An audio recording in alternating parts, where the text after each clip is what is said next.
Uh-oh, there was some violence this weekend at an anti-Trump protest that took place at UC Berkeley. Basically, a group of people who self-identify as conservatives and Trump supporters decided to have a Patriot Day at UC Berkeley in a park where they exercise their free speech rights. People assembled in the same park to protest and disagree with what this first group came to advocate. Police tried to keep the group separate, but at some point, violence broke out. Fortunately, to my knowledge, correct me if I'm wrong, there were no permanent or debilitating injuries resulting from the violence, but it did create very dramatic footage for the internet to consume. The cultural context in which this type of clash happens is that UC Berkeley is historically known to be a very liberal, leftist, fairly progressive blue state community. A group identifying as conservatives and Trump supporters chose to exercise their free speech rights in a community that might not agree with what they have to say. My first question is, does this ever happen in the opposite direction? Do liberal groups who might,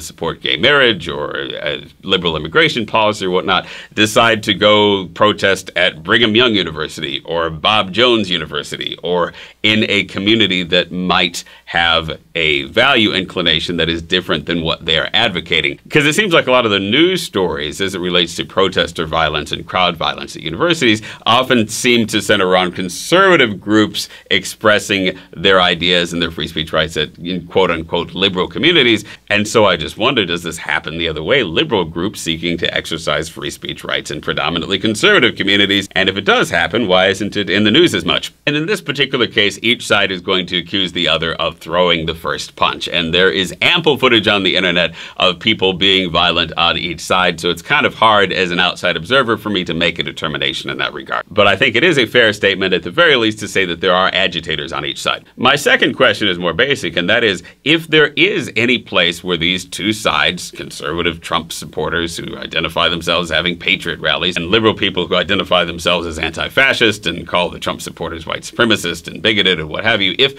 there is any place where these two sides can come together at the table and actually have a frank discussion about their prejudices and their policy goals, wouldn't you expect a university to be the place where that can happen? I honestly wonder if that's an issue that makes Berkeley look bad when a speaker like Milo Yiannopoulos, who I don't personally agree with on a lot of what he has to say, or Ann Coulter, who's scheduled to speak there later this month, would probably say a lot of things I don't personally agree with. But when that type of speaker is not able to even take part in any sort of dialogue about the actual issues and positions, however disagreeable they may be to that community, it calls into question, what does a university exist for if not peaceful and hopefully respectful and civil disagreement on fundamental issues of our existence and the way we live our lives? Is this an area where liberal communities get quote-unquote played,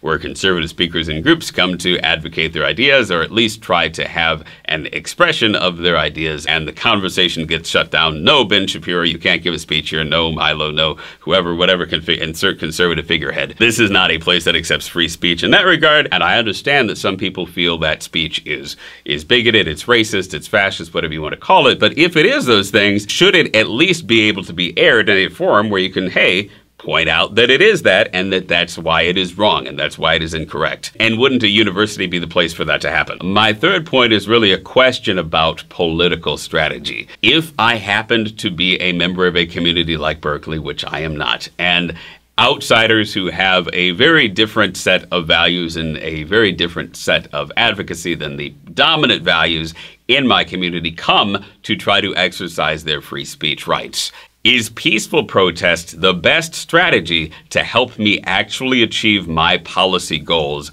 and policy objectives? So what I'm asking is, even if the quote-unquote liberal, quote-unquote anti-fascist counter-protest succeeded in being a peaceful situation, and I know from the bottom of my heart that these are mostly peaceful situations and that the media tends to zoom in on the couple of people who are engaging in violence, and so my heart goes out to that truth. It is mostly peaceful and mostly successful. Even if it is completely successful and there is no violence whatsoever between the sides, if I'm a member of the Berkeley community, I'm not sure I would say that peaceful counter-protest is the most effective strategy to achieve my policy goals. If If I were a member of the Berkeley community and I felt that a group of conservatives or Trump supporters or whatever you want to call them advocated bigotry or racism or something that I was opposed to, if I'm actually trying to achieve policy outcomes that make a difference in issues that I care about, I would ask questions like, how diverse are the tenured faculty at UC Berkeley? Does the diversity of tenured faculty at UC Berkeley reflect the diversity of the state of California? How diverse is the Board of Regents? How diverse are the different boards of trustees that control the different multi-billion-dollar research endowments that are part of the UC Berkeley institution? Are those endowments each investing their money in ways that correspond with values that I feel passionate about? Do UC Berkeley alumni who end up in very influential and powerful positions, say on Wall Street or in Hollywood, engage in successful advocacy on the issues that I care about? And if they don't, does the weight of Berkeley as an institution and the weight of the Alumni Association try to encourage the alumni to advocate on behalf of the values that I care about and encouraging behaviors that I feel to be ethical? These are the types of questions I would be trying to ask. These are the types of interventions I would be trying to make. These are the types of things I would be trying to protest if I were a member of the UC Berkeley community and I was really passionate about making a difference on these issues. Maybe I would peacefully protest a group of outsiders who are celebrating beliefs I disagree with in a park, but that would not be anywhere near the top of my list in terms of things that ought to be protested,